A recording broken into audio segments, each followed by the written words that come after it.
Hello, dear students. Welcome to Economics with Bhargav Ma'am. Today, we are going to revise chapter number 2 of Indian Economic Development. This video is made to help you revise chapter in a jiffy. That means if you want to revise the chapter fast and you don't have time to listen to the videos in detail, you listen to this video and you will be able to revise the chapter. Okay, so let's start. It's only an experiment. If it works, then I'll do it for all the chapters. Okay, so the second chapter is Indian Economy 1950 to 1990. भैया आप लोगों को याद है हम लोगों को independence मिल गई थी 1947 में और अब हमारे सामने था पाथ कि हम इकोनॉमी को डेवलप कैसे करें। अब इकोनॉमिक सिस्टम बेसिकली कितने तरीके के होते हैं? 3 तरीके के होते हैं, capitalism, socialism and mixed economy. हमारी कंट्री ने मिक्स्ड इकोनॉमी पिक करा था। Jawaharlal Nehru decided that we will pick up mixed economy with a tilt towards socialism. That is कि हमारे यहाँ होगी तो मिक्स्ड इकोनॉमी, उसके अंदर पब्लिक सेक्टर बहुत स्ट्रांग होगा लेकिन प्राइवेट प्रॉपर्टी एंड डेमोक्रेसी भी होगी। ओके, देन इस गोल को कैसे अचीव करा जाए? प्लानिंग के थ्रू अचीव करा जाए। हमने प्लान्स बनाने शुरू करे जो हमने सोवियत यूनियन से बोरो करे थे। ये प्लान 5 साल के और 20 साल के होते थे। इस प्लान के अंदर हम स्ट्रैटेजी स्पेल आउट करते थे कि जो हमारे लिमिटेड रिसोर्सेज हैं हम उसको कैसे यूज़ करेंगे और अपने जो स्पेसिफिक और जनरल गोल्स हैं हम उनको किस तरीके से अचीव कर सकते हैं। तो 20 साल वाले प्लान्स कहलाते थे पर्सपेक्टिव प्लान्स और ये जो 5 ईयर प्लान्स होते थे वो उन पर्सपेक्टिव प्लान्स की बेसिस को डिफाइन करते थे। अब प्लानिंग कैसे शुरू हुई? प्लानिंग 1950 में शुरू हुई। प्लानिंग कमीशन बना 1950 में, जिसको बनाया गया पीसी महालनोबिस की चेयरमैनशिप में और उसके बाद प्लानिंग कमीशन का चेयरमैन हमेशा कौन रहा? Prime minister of India. 2015 में मोदी गवर्नमेंट ने प्लानिंग कमीशन को ख़त्म करके उसके बाद नीति आयोग को शुरू किया। नीति आयोग का कोई भी फाइनेंशियल रोल नहीं होता है, वो सिर्फ एक पॉलिसी गाइड मैप करता है और प्लानिंग कमीशन 5 साल के प्लान करता था, ये 3 ईयर के एक्शन प्लान करता है। ओके, अब हमारे गोल्स क्या रहे हैं 5 ईयर प्लान्स के? हर प्लान का एक अलग गोल रहा है लेकिन जो जनरल गोल रहे हैं वो इस तरीके से रहे हैं: growth, modernisation, self reliance, equity. अब ग्रोथ का मतलब होता है increase in country's capacity to produce the output of goods and services within the country. Okay, और जब भी हमको ग्रोथ देखनी है तो हमें ये देखना पड़ेगा कि हमारे पास जो भी मशीनें हैं या प्रोडक्टिव कैपिटल स्टॉक है वो ज़्यादा बढ़े, हमारा ट्रांसपोर्ट बढ़े, बिकॉज ग्रोथ के बिना हमारी स्टैंडर्ड ऑफ लिविंग नहीं बढ़ सकती है। और सबसे बेस्ट इंडिकेटर होता है ग्रोथ का जीडीपी। जब भी जीडीपी बढ़ेगा रियल टर्म्स में तो हमारे पास ज़्यादा गुड्स एंड सर्विसेज होंगी। और जीडीपी में कंट्रीब्यूट कौन कौन करता है? Agriculture sector, industrial sector, service sector. और जब भी देश में प्रगति होगी या डेवलपमेंट होगी तो स्ट्रक्चरल चेंज आएगा, यानी कि प्राइमरी, सेकेंडरी, टर्शरी की जो रिलेटिव इंपॉर्टेंस है वो बदलेगी। ऐसा यूजुअली बोलते हैं कि जिस देश में जितनी ज़्यादा प्रोग्रेस होती है उस देश में उतना ज़्यादा प्राइमरी से सेकेंडरी और सेकेंडरी से टर्शरी पर हम मूव करते हैं। लेकिन इंडिया की जो ग्रोथ पैटर्न है वो स्ट्रक्चरल चेंज के मामले में बड़ी पेक्यूलर है। हमारे यहाँ सेकेंडरी सेक्टर कभी ग्रो ही नहीं करा, हमारे यहाँ सीधे ही हम टर्शरी सेक्टर की ग्रोथ पे आए। तो अगर हम देखें तो कायदे से तो होना ये चाहिए था कि एग्रीकल्चर से सर्विस, एग्रीकल्चर से इंडस्ट्री, इंडस्ट्री से सर्विस सेक्टर, लेकिन हमारे यहाँ एग्रीकल्चर से सीधे जो हुआ शेयर ग्रो करा वो था सर्विस सेक्टर का। Second goal is modernisation. Modernisation का मतलब होता है कि न्यू टेक्नोलॉजी अडॉप्ट करना, न्यू टाइप्स ऑफ सीड करना। लेकिन मॉडर्नाइजेशन का मतलब ये भी होता है कि आपको अपनी जो सोशल आउटलुक है उसको चेंज करना पड़ेगा। जैसे कि the difference between boy and girls in terms of rights, कोई डिफरेंस नहीं है, सब बराबर हैं। और विमेन के टैलेंट को भी यूज़ करना चाहिए, इसीलिए लड़कियों को भी पढ़ाना चाहिए लड़कों की तरीके से। तीसरा गोल रहा है सेल्फ रिलायंस। सेल्फ रिलायंस का मतलब होता है कि आप बाहर वालों की असिस्टेंस पे डिपेंड ना करें, अपने रिसोर्सेज को यूज़ करके आगे बढ़ें, इम्पोर्ट पर कम से कम डिपेंडेंस रखें। ठीक है, सेल्फ रिलायंस की ज़रूरत क्यों पड़ी? क्योंकि 200 साल की गुलामी के बाद हम नहीं चाहते थे कि कोई भी हमारे यहाँ इंटरफेयर करे या हमें किसी भी तरीके से बाहर वालों के ऊपर डिपेंड करना पड़े। और इसी की वजह से फर्स्ट 5-7 ईयर प्लान्स में सेल्फ रिलायंस को बहुत जोर दे के बढ़ावा मिला। Okay. Fourth is equity, that is economic equality. Economic equality का मतलब ये नहीं होता है कि सबके पास बराबर इनकम हो। इकोनॉमिक इक्वालिटी का मतलब ये होता है कि जो भी इकोनॉमिक प्रॉस्पेरिटी हो रही है, जो भी ग्रोथ हो रही है, वो पुअर सेक्शन भी इंजॉय करे, ना कि सिर्फ अमीर। ओके। इक्विटी की क्यों ज़रूरत है? इक्विटी की इसलिए ज़रूरत है कि अगर इक्विटी ग्रो नहीं करेगी तो अमीर और अमीर होता जाएगा, गरीब और गरीब होता जाएगा, और इनइक्वालिटी की वजह से इमोरलिटी इकोनॉमी में आ जाएगी। ओके। और कभी भी इकोनॉमी प्रोग्रेस नहीं करेगी। इसीलिए ज़रूरी कि भाई जैसे जैसे ग्रोथ होती है वैसे वैसे गरीबों के पास भी घर हो, एजुकेशन हो, हेल्थ केयर सर्विसेज हो। अब आइए कि ये जो 4 गोल थे, ये इंडिया ने 1950 से लेकर 1990 के बीच में कैसे अचीव करे। देखिए, सबसे पहले हम लोग बात करते हैं एग्रीकल्चर की। एग्रीकल्चर में ये चारों गोल अचीव करने के लिए क्या किया गया था कि हम लोगों ने लैंड रिफॉर्म्स और अबॉलिशन ऑफ जो हमारे लैंड रिफॉर्म्स थे, ग्रीन रेवोल्यूशन था, इन सब पे जोर दिया। लेकिन इस सब की ज़रूरत हमें क्यों पड़ी थी? क्योंकि जो एग्रीकल्चर था हमारे यहाँ, वो बहुत ही बैकवर्ड था। हम मॉनसून पे डिपेंड करते थे, हमारा डिस्गाइज्ड अनएम्प्लॉयमेंट थी, हम ट्रेडिशनल मेथड यूज़ करते थे प्रोडक्शन की, हमारी प्रोडक्टिविटी एग्रीकल्चर की बहुत लो थी। अगर आपको याद हो फर्स्ट चैप्टर में, तो सारी इंडस्ट्रीज़ बंद हो गई थी और जो ज़्यादातर पॉपुलेशन है, वो किस पे डिपेंड करती थी? एग्रीकल्चर पे डिपेंड करती थी। तो जब डिपेंड इतने ज़्यादा लोग करेंगे और कुछ उसके अंदर इन्वेस्टमेंट नहीं होगा, तो प्रोडक्शन तो अपने आप ही लो हो जाएगी एग्रीकल्चर की। और हम कमर्शियली नहीं ग्रो करते थे एग्रीकल्चर, सिर्फ अपने लिए, अपनी फैमिली मेंबर्स के लिए ग्रो करते थे। और जो लैंडलॉर्ड था और जो टिलर था, उसमें एक बहुत बड़ा कॉन्फ्लिक्ट रहता था। क्यों? क्योंकि लैंडलॉर्ड कभी भी टिलर को कोई भी पैसा नहीं कमाने देता था, और यही कारण है कि जो टिलर है वो कभी भी लैंड को डेवलप करने के लिए बिल्कुल भी इंटरेस्टेड नहीं था, क्योंकि उसके पास पैसा ही नहीं था। और लैंडलॉर्ड इसलिए इंटरेस्टेड नहीं था बिकॉज़ उसको उस लैंड से जितनी उससे उसको चाहिए लैंड से, उससे ज़्यादा ही मिल जाता था। तो भाई, जब एग्रीकल्चर में इक्विटी और ग्रोथ की बात हुई, तो बात हुई लैंड रिफॉर्म्स करेंगे और ग्रीन रेवोल्यूशन लाएँगे। लैंड रिफॉर्म्स में क्या-क्या आता है? लैंड रिफॉर्म्स में आता है कि भाई आप सबसे पहले अबॉलिशन ऑफ ज़मींदारी करिए और सीलिंग ऑन लैंड होल्डिंग्स लगाइए। ठीक है? जब आपने ज़मींदारी सिस्टम खत्म करा, तो फिर आपने क्या किया? लैंड टू द टिलर दिया। जैसे ही आपने लैंड टू टिलर दिया, तो अब वो क्या करना चाहता है? वो अब लैंड को डेवलप करेगा। डेवलप करेगा तो प्रोडक्टिविटी बढ़ेगी। इसीलिए 200 लाख टेनेंट्स जो थे, उनको ज़मीन मिली, वो डायरेक्ट गवर्नमेंट के कंट्रोल में आए और ज़मींदारी को अबॉलिश करा गया। लेकिन ये बहुत सक्सेसफुल नहीं रहा, सिवाय 2 स्टेट्स के, that is West Bengal and your Kerala, क्योंकि पॉलिटिकल विल ही नहीं थी। Okay. Then next is your ceiling on land holdings. वो भी सारे ज़मींदार ने मैनिपुलेट करके लूप होल्स निकाल के लॉ के अंदर कभी भी आपकी जो लैंड थी वो एक्चुअल टिलर्स के पास नहीं पहुंचने दी। उन्होंने अपने फैमिली मेंबर्स में ही वो डिस्ट्रीब्यूट कर ली।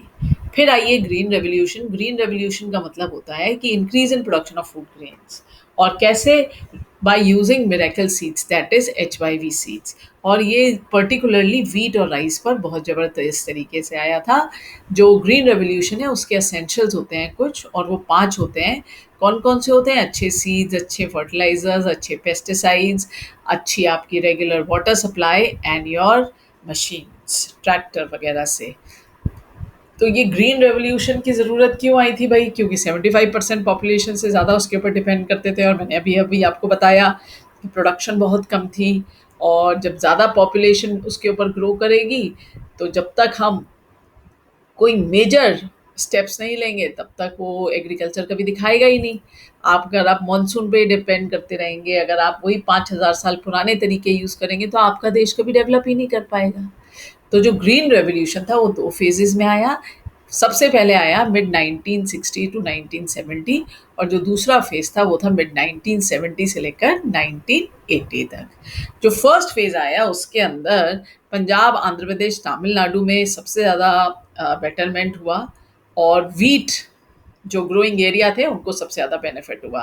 और जो सेकंड फेज़ 1970 से 1980s में आया वो पूरे देश में फैला, और ज़्यादातर फूड ग्रेन्स में हम लोगों ने सेल्फ सफिशिएंसी अचीव कर ली।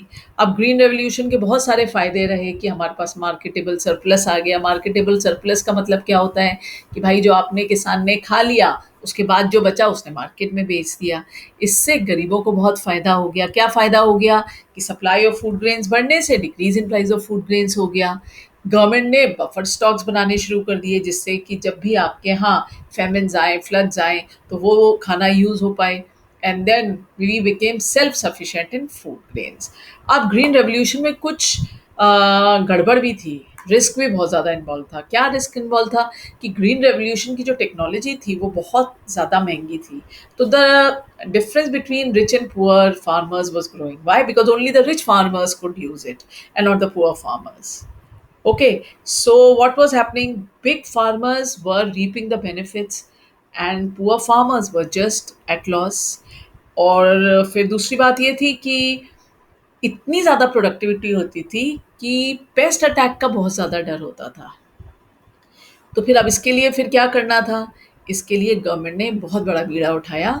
उन्होंने कहा कि जो गरीब फार्मर्स हैं, we will give loan to them at low rate of interest.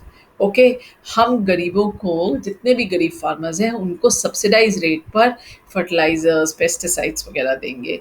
इससे अमीर के संग संग वो जो गरीब फार्मर्स हैं वो भी ग्रीन रेवोल्यूशन का बेनिफिट ले पाएंगे। और ये जो पेस्ट कंट्रोल था इसको कवर करने के लिए उन्होंने पूसा इंस्टीट्यूट टाइप इंस्टीट्यूट्स जो एग्रीकल्चर प्रोडक्टिविटी पे ध्यान करके उन पे रिसर्च करते थे, उन्होंने डेवलप करी ऐसे फर्टिलाइजर्स, पेस्टिसाइड्स, सीड्स जिसके ऊपर कि आपका जो अटैक है पेस्ट वो कम हो पाए। ओके, तो कंक्लूजन ये है कि हाँ भाई, बहुत बढ़िया रहा।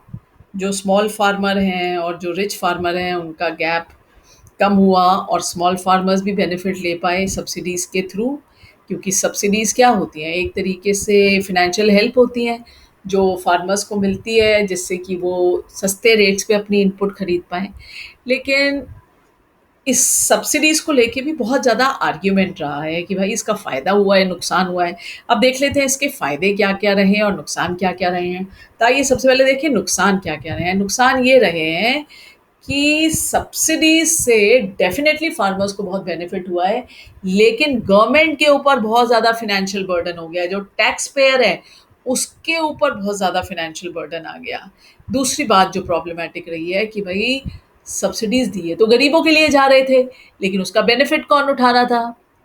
बिग फार्मर्स और फर्टिलाइज़र इंडस्ट्री ज़्यादा उठा रही थी। तीसरा क्या था कि जो गरीब जिसके लिए एक्चुअली ये था, उसके पास इतना बेनिफिट पहुँच नहीं रहा था। तो सब इकोनॉमिस्ट ने कहा कि भई अब पता चल गया है फार्मर को कि ये कैसे चलता है, तो अब आप सब्सिडीज़ और ये जो loan in lower rate of interest पे आप हटाइए। फार्मर्स को अगर करना होगा तो वो फिर खुद मैनेज करेंगे। लेकिन हमारा देश एक एग्रीकल्चरल कंट्री है। हम इस तरीके के कोई भी स्टेप नहीं ले सकते जिससे पुअर फार्मर जो है वो नुकसान में आए। तो भाई पॉलिसी ये नहीं होनी चाहिए थी कि फार्मर्स को हटाया जाए, सब्सिडीज़ हटाई जाए। लेकिन पॉलिसी ये होनी चाहिए थी कि जिनको आप सब्सिडीज़ देने की कोशिश कर रहे हो, भाई उनके पास वो सब्सिडीज़ पहुँचे। ओके, और अगर आप इसका आर्ग्यूमेंट इन फेवर देखेंगे तो डेफिनेटली बहुत है। जो गरीब फार्मर है उसने भी इसको उठाया। The small farmers, they picked up green revolution, they picked up HYV technology. अगर सब्सिडीज़ नहीं मिलती, लो रेट ऑफ इंटरेस्ट नहीं मिलता, तो पुअर फार्मर कभी उसको उठाता ही नहीं। ठीक है जी। फिर जो पुअर फार्मर्स थे सब्सिडाइज रेट पर इनपुट परचेज करके जो रिच फार्मर है उनके जैसी प्रोडक्शन कर पाए। तो जो गोल था of growth and equity was achieve through it. तो इसीलिए सब्सिडीज आज भी हमारी कंट्रीज में फार्मर्स को दी जाती हैं। अब आइए भाई इंडस्ट्री का किस तरीके से 1950 टू 1990 में रहा और हम लोगों ने अपने कैसे गोल इसके अंदर अचीव करे। देखिए, जिस समय हमें आज़ादी मिली थी उस समय हमारे यहाँ कोई इंडस्ट्री नहीं थी। सिर्फ जो इंडस्ट्री थी वो थी जो ब्रिटिशर्स को चाहिए थी, जैसे कि कॉटन, जूट, स्टील, थोड़ा बहुत सा। बेसिकली जब वो कंट्री से गए थे तो वो इंडिया को एक पुअर पॉवर्टी स्ट्रक इकोनॉमी छोड़ के गए थे। तो ये बहुत ज़रूरी था कि अगर हम चाहते हैं देश डेवलप हो तो इंडस्ट्री डेवलप हो। वाई? बिकॉज एग्रीकल्चर में इतनी एम्प्लॉयमेंट जनरेशन नहीं, और अगर है भी तो बहुत लंबे वक्त के लिए नहीं होती है। लेकिन अगर इंडस्ट्री हम डेवलप कर देते हैं तो उसकी जो एम्प्लॉयमेंट जनरेशन, उसकी जो प्रोडक्टिविटी है वो बहुत अच्छी और बहुत तेज़ी से होती है और बड़ी स्टेबल होती है। इसीलिए इंडस्ट्री को डेवलप करना ज़रूरी था। लेकिन अब इंडस्ट्री को डेवलप करें कैसे?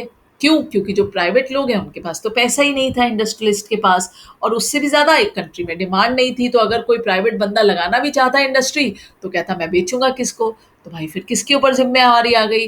वो आई जिम्मेवारी public sector. That means important role was given to state in promoting industrial sector. किस तरीके से? भाई इंडियन इंडस्ट्रियलिस्ट के पास कैपिटल नहीं था, इकोनॉमी में डिमांड नहीं थी, तो बोला गया कि भाई जो पब्लिक सेक्टर है वो सारी इंडस्ट्रीज डेवलप करे जो इकोनॉमी के लिए बहुत ज़रूरी है। क्यों? क्योंकि नेहरू जी ने ये डिसाइड ही करा था that we will have a economy which will be tilting towards the socialism. हम सोशलिस्ट लाइन पर चलेंगे। तो सोशलिस्ट लाइन पे तो पब्लिक सेक्टर का रोल बहुत बड़ा होता है। तो पब्लिक सेक्टर को हर वो इंडस्ट्री लगाने का जिम्मा दिया गया जो इकोनॉमी के लिए ज़रूरी है, जो प्राइवेट सेक्टर हेल्प लेके जिन इंडस्ट्रीज़ की आगे बढ़ पाए। ठीक है जी। तो उन्होंने फिर क्या किया? इस गोल को अचीव करने के लिए adoption of industrial policy resolution 1956। भाई वो क्या है?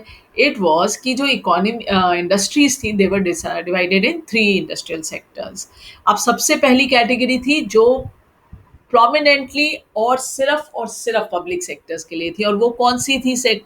जो देश के लिए बहुत ज़रूरी थी। जितनी भी basic industries like railways, iron, steel, इन सब की जिम्मेवारी फर्स्ट कैटेगरी में पब्लिक सेक्टर को दे दी गई। दूसरी कैटेगरी में ऐसी रखी गई कैटेगरी जिसके अंदर प्राइवेट और पब्लिक सेक्टर दोनों होंगे। रिस्पॉन्सिबिलिटी तो होगी स्टेट की शुरू करने की, और प्राइवेट सेक्टर उसको टेक ओवर करेगा या हेल्प लेगा उनसे। और जो थर्ड थी कैटेगरी वो थी इंडस्ट्री जो सिर्फ और सिर्फ प्राइवेट सेक्टर के लिए थी, और वो इंडस्ट्रीज वो थी जो मानते थे बहुत ज़्यादा इंपॉर्टेंट नहीं है। अब प्राइवेट सेक्टर को कंट्रोल करने के लिए उन लोगों ने इंडस्ट्रियल लाइसेंसिंग की एक ऑप्शन रखी। इसके अंदर क्या था कि अगर आपको इंडस्ट्री चालू करनी है तो भाई आपको गवर्नमेंट से लेना पड़ेगा कि हाँ लाइसेंस कि मैं ये इंडस्ट्री लगा सकता हूँ। अगर आपको एक्सपैंड करना है तब भी आपको लेना पड़ेगा, आपको डाइवर्सिफाई करना है तब भी आपको इंडस्ट्रियल लाइसेंस लेना पड़ेगा। क्यों ऐसा करा? जिससे कि जो प्राइवेट सेक्टर है वो कंट्रोल में रहे। प्राइवेट सेक्टर कोई भी ऐसी इंडस्ट्री ना लगाए जो देश के लिए ज़रूरी नहीं है या ख़राब है। तो बहुत ही ये वैसे अच्छा था देखा जाए तो मूव, कि प्राइवेट सेक्टर को कंट्रोल में रखने के लिए इंडस्ट्रियल पॉलिसी जो लाइसेंसिंग की है उसको इम्प्लीमेंट करा गया। और इससे काफ़ी हद तक हुआ भी, क्योंकि गवर्नमेंट वहाँ के लिए लाइसेंस बड़े आराम से दे देती थी जिन बैकवर्ड एरियाज़ को वो डेवलप कराना चाहती थी। तो जो इनइक्वालिटी है between the states, between the regions, वो अपनी पॉलिसी के थ्रू ख़त्म करती थी। तो जो इकोनॉमिकली बैकवर्ड एरियाज़ थे उनको डेवलप करने के लिए एक बहुत अच्छी ये पहल थी। दूसरी बात, जहाँ पे जिस चीज़ को वो डेवलप कराना चाहती थी वहाँ पे वो बड़ी आसानी से लाइसेंस दे देती थी और इंडस्ट्री काफ़ी अच्छी तरीके से डेवलप हो जाती थी। अब अगर देखा जाए ये सब मूव गवर्नमेंट कैसे करती थी, उनको टैक्स कंसेशन दे के, उनको लोअर रेट पे बिजली देकर, उनको और बेनिफिट्स देकर, इंडस्ट्रियल लाइसेंसिंग पॉलिसी से वो प्राइवेट सेक्टर को बढ़ावा देती थी वहाँ पे जहाँ पे उसकी ज़रूरत थी। फिर उन्होंने और क्या किया इक्विटी एंड ग्रोथ के लिए? उन्होंने किया कि जो स्मॉल स्केल इंडस्ट्रीज़ हैं, उसको प्रमोट करा। वो ऐसा मानते थे कि जो स्मॉल स्केल इंडस्ट्रीज़ हैं, उसके अंदर पैसा भी कम लगता है और एम्प्लॉयमेंट जनरेशन भी ज़्यादा होती है। इसके लिए जो कार्वे कमेटी है 1955 की, the village and small scale industry committee called Karve committee, noted the possibility of using small scale industries for promoting rural development। क्यों? क्योंकि पैसा कम, एम्प्लॉयमेंट ज़्यादा, और इन्वेस्टमेंट कितना, ज़्यादा से ज़्यादा 5 lakhs, और अब बढ़ के 1 करोड़ हो गया है। तो जो स्मॉल स्केल इंडस्ट्रीज थी, जो भी कैटेगरी उनके लिए डिसाइड होती थी कि भाई ये स्मॉल स्केल इंडस्ट्रीज होंगी इन इन चीज़ों की, उसमें कोई भी बड़ी इंडस्ट्री नहीं आ सकती थी। जैसे पहले गुजिया, चिप्स, ये सब स्मॉल स्केल इंडस्ट्री थी, कोई भी बड़ी इंडस्ट्री आके इनको कंपटीशन नहीं दे सकती थी। ये तो 1991 के बाद ये मल्टीनेशनल्स ने चिप्स वगैरह बनाने शुरू करे हैं। तो इससे क्या हुआ कि जो स्मॉल स्केल इंडस्ट्री है वो बहुत फ्लरिश करी। क्यों? क्योंकि उनको सस्ते दामों पे बिजली, पानी सब मिलता था, रेट ऑफ इंटरेस्ट बहुत कम था उनके लोन पर। तो इससे उनकी जो इंडस्ट्री है वो काफ़ी अच्छी सी डेवलप करी। फिर आइए हमारी ट्रेड पॉलिसी 1950 से लेकर 1990 तक क्या रही, और हमने अपने जो चारों गोल हैं वो इसके थ्रू कैसे अचीव करे। अब समझने वाली बात ये है कि जितनी भी हमारी इंडस्ट्रीज थी, वो गवर्नमेंट ने प्रोटेक्ट करी हुई थी फ्रॉम आउटर कंपटीशन। अब इसका मतलब क्या है? इसका मतलब ये है कि जो प्राइवेट सेक्टर है या पब्लिक सेक्टर है, वो इंडस्ट्री चलाएगा और किसी भी बाहर के कंपटीशन से उनको बचाया जाएगा। यानी कि कोई भी बाहर वाला हमारे यहाँ आके नहीं कर सकता था बिजनेस। तो इससे हमारी जो इंडस्ट्रीज हैं, चाहे वो लार्ज थी चाहे वो स्मॉल थी, बहुत अच्छी सी ग्रो कर गई। फिर जब ट्रेड पॉलिसी को ध्यान में करा गया, तो ट्रेड पॉलिसी में इस बात का ध्यान रखा गया कि हम बाहर से कोई सामान ना मंगाएं। हम बाहर से जो भी सामान मंगाते हैं उसको हम घर में ही बनाएं, जिसको बोलते हैं इनवर्ड लुकिंग ट्रेड पॉलिसी। इसके अंदर हम इंपोर्ट सब्स्टिट्यूशन पे ज़्यादा ध्यान करते हैं। तो इससे क्या होता है कि एक तो हमारी इंडस्ट्रीज़ बहुत अच्छी चल जाती हैं, और दूसरा क्या होता है कि हमें बाहर से जब सामान नहीं मंगाना पड़ता, तो हमें फॉरेन एक्सचेंज की ज़्यादा किल्लत नहीं रहती है। तो हमारी जो पॉलिसी थी वो basically substituting imported goods with domestic production थी। इससे हमारी इंडस्ट्रीज़ भी चली और हमें फॉरेन एक्सचेंज की भी प्रॉब्लम नहीं रही। और ये जो सेल्फ रिलायंस का गोल था, ये इससे बहुत अच्छी तरीके से अचीव हुआ। फर्स्ट 7 5 ईयर प्लान में हमारे यहाँ बाहर वाले कोई भी आके इंडस्ट्री नहीं लगा सकते थे। गवर्नमेंट ने हमारी डोमेस्टिक इंडस्ट्रीज़ को प्रोटेक्ट करा हुआ था। इससे हमारा बहुत जो इंडस्ट्री है फ्लरिश कर गई। और प्रोटेक्ट करने के लिए उन्होंने 2 टूल्स यूज़ करे थे, एक है टैरिफ और एक है कोटा। टैरिफ था कि जो भी आप बाहर से सामान मंगाओगे उसके ऊपर बहुत टैक्स लग जाता था, और कोटा था कि भाई अगर आपको मंगाना ही है तो आप एक सर्टेन लिमिट तक ही सामान मंगा सकते हो, ऐसा नहीं है कि आप अनलिमिटेड मंगा सकते हो। तो टैरिफ एंड कोटा से उन्होंने इकोनॉमी के इम्पोर्ट्स को कंट्रोल में रखा, और इसका इफेक्ट ये हुआ कि हमारी जो डोमेस्टिक फर्म्स थी वो बहुत अच्छी फ्लरिश करी, और हमारे यहाँ फॉरेन एक्सचेंज का क्राइसिस भी नहीं आया। अब हम लोग ऐसा सोच रहे हैं क्राइसिस नहीं आया, और हम लोग ऐसा सोच रहे हैं कि भाई प्रोटेक्शन देने से हमारी इंडस्ट्रीज़ बहुत अच्छी चली, उन्होंने सीख लिया किस तरीके से बढ़ते हैं। लेकिन एक बड़ी प्रॉब्लम रही कि हमारे यहाँ की जो क्वालिटी थी वो कभी भी कंपटीशन नहीं ले पाई फॉरेन कंट्री के गुड्स से। तो इसी वजह से जो हमारे एक्सपोर्ट्स थे वो कभी भी नहीं ग्रो करे। लेकिन हमारा जो ऑयल का इंपोर्ट था कंटिन्यूअसली वो चलता रहा। तो इसी की वजह से आगे जाके बहुत बड़ा एक क्राइसिस आया। और अगर आप देखेंगे कि जो ये हमारी इंडस्ट्री डेवलप करी, उससे बहुत फ़ायदा ये हुआ कि हमारा जीडीपी में इंडस्ट्री का बहुत बड़ा रोल रहा। फिर क्योंकि प्रोटेक्शन थी गवर्नमेंट की तरफ से, तो इंडस्ट्री डाइवर्सिफाई बहुत करी। कहाँ आज़ादी के सिर्फ सिर्फ कॉटन बनाते थे, जूट बनाते थे, और 1990 तक तो दुनिया की हम हर चीज़ बनाते थे। बहुत डाइवर्सिफिकेशन हो गया, हमारी स्मॉल स्केल इंडस्ट्रीज़ बहुत अच्छी डेवलप करी। हमारी जितनी भी इंडिजीनियस इंडस्ट्रीज़ थी, चाहे वो प्राइवेट हो चाहे वो पब्लिक हो, क्योंकि फॉरेन कंपटीशन से बची हुई थी तो वो बहुत अच्छी डेवलप करी। लेकिन इन सब के बीच में कहीं कुछ गड़बड़ भी चल रही थी। अब गड़बड़ क्या चल रही थी कि क्योंकि प्रोटेक्शन थी और पब्लिक सेक्टर बहुत ज़्यादा इम्पॉर्टेंट था, गवर्नमेंट उसके ऊपर फ्री फ्लो पैसा इस्तेमाल करती थी। जो पब्लिक सेक्टर है उसने इनएफिशिएंट परफॉर्मेंस देनी शुरू करी। पहले आज़ादी के 10 साल बाद तक तो बहुत अच्छा चला पब्लिक सेक्टर एंटरप्राइज, लेकिन उसके बाद धीरे-धीरे करके ये सारे पब्लिक सेक्टर यूनिट्स जो हैं नुकसान देने वाले रिसोर्स यूनिट्स बन गए और इनके यहाँ रिसोर्सेज़ बहुत वेस्ट होते थे। मतलब बजट का एक मेजर पोर्शन इनको सस्टेन करने के लिए, इनके लॉसेस पूरे करने के लिए था। कहाँ वो पैसा कहीं नई इंडस्ट्री को लगाने में लगता, कहाँ वो पैसा सिर्फ़ ये जो पब्लिक सेक्टर यूनिट्स हैं इनको घसीटने में लग रहा था। इसी तरीके से कोई क्लियर पॉलिसी नहीं थी। जो चीज़ें प्राइवेट बंदे आराम से बना सकते थे, वो पब्लिक बंदे भी मतलब पब्लिक सेक्टर भी बना रहा था। होटल चल रहे हैं, मॉडर्न ब्रेड इंडस्ट्री चल रही है, तो ये इन सब चीज़ों की तो ज़रूरत ही नहीं थी और वो भी इतनी इनएफिशिएंटली चल रही है। फिर जो last but not the least I would say, जो मुझे लगता है, ये जो परमिट लाइसेंस था ना, लाइसेंस राज, इंडस्ट्रियल पॉलिसी लाइसेंसिंग वाली, उसने सारा गड़बड़ कर दिया। हमारे यहाँ के जो बाबू थे और जो हमारे यहाँ के इंडस्ट्रियलिस्ट थे, उन्होंने ये जो इंडस्ट्रियल लाइसेंसिंग वाली पॉलिसी थी उसको गलत यूज़ करा। इससे क्या हुआ था कि जितने भी बाबू थे, वो तो सिर्फ़ और सिर्फ़ पैसा लेने में ही जुटे रहते थे और जितने भी हमारे इंडस्ट्रियलिस्ट थे, वो ये मेक श्योर करते थे कि किसी भी नए बंदे को लाइसेंस ना मिले और उनकी ही इंडस्ट्री चलती रहे, कोई कॉम्पिटिशन ना आए।